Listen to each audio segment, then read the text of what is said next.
Meitei Tribe Union (MMTU) has been actively campaigning for the restoration of the Meitei community to the Scheduled Tribe ST list in India.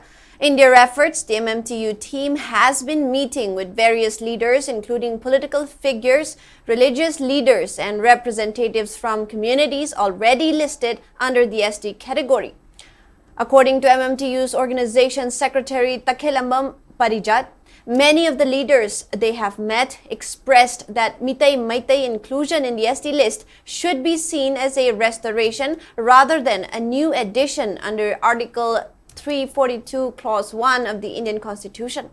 MMTU went on to point out that the Meitei community was previously recognized as a hill tribe and occupied the first position among the 14 hill tribes listed in the Census of India 1931 Assam Volume 3 Part 1 report. It argued that their exclusion from the ST list while other tribes from the same listing were included is unjustified and illogical. The organization added that the Meitei community has a legitimate right to be restored to the ST list in view of their historical evidences and records.